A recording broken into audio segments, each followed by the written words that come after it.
Physics paper 1 का question number 79 discuss करने जा रहे हैं हम लोग। ये भी न्यूमेरिक रिस्पांस का क्वेश्चन है और रेडिएशन लॉ पर बेस्ड क्वेश्चन है।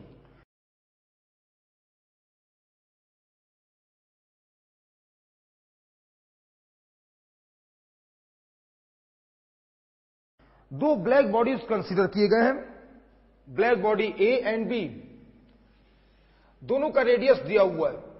Let's say R1 radius A black body का है, R2 radius B black body का है।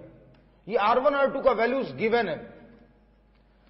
क्वेश्चन में ये कहा गया है कि इन ब्लैक बॉडीज के द्वारा टोटल एनर्जी रेडिएटेड, ये ब्लैक बॉडीज का टेम्परेचर कुछ ना कुछ होगा जिसकी वजह से एनर्जी रेडिएट करेंगे, तो टोटल रेडिएटेड एनर्जी का रेशियो क्या होगा, ये पूछा गया है। देखते हैं हम लोग इस क्वेश्चन को सॉल्व करके।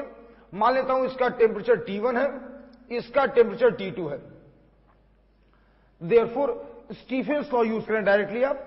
स्टीफेंस लॉ के according energy radiated, total energy radiated by a black body is given by sigma A T to the power 4। Therefore, we have the ratio E1 by E2, यही required ratio है। Sigma तो constant है, we have A1 upon A2 T1 upon T2 to the power 4। ये ratio हम लोग को चाहिए, ये रेशियो रिक्वायर्ड है।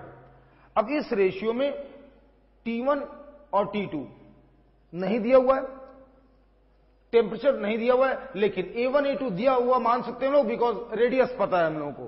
तो देयरफॉर हम लोग इसको फर्दर लिख सकते हैं, E1 by E2 is equal to A1 by A2 pi R1 square 4 pi R1 square 4 pi R2 square, दिया जाएगा R1 by R2 का whole square and T1 by T2 to the power 4।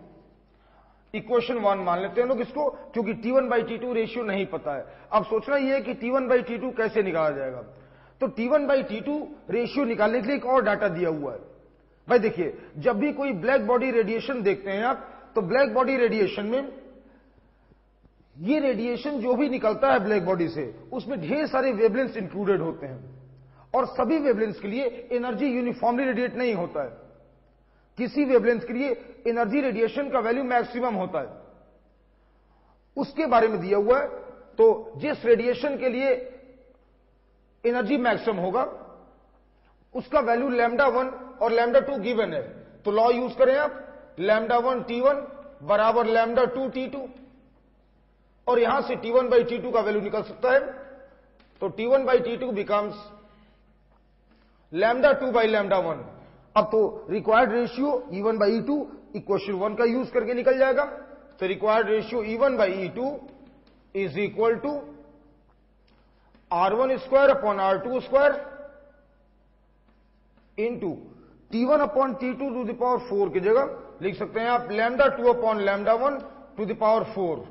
Value substitute कर दें, value substitute कर दें। R1 6 centimetre दिया हुआ है, R2 18 सेंटीमीटर दिया हुआ है। तो ये 6 by 18 का whole square that is 1 by 9 into λ2 1500 nanometre दिया हुआ है, जबकि λ1 500 नैनोमीटर दिया हुआ है। तो 1500 upon 500 3 to the power 4, 3 to the power 4 is 9 into 9, and therefore the required ratio is 9, hence 9 is the integral answer।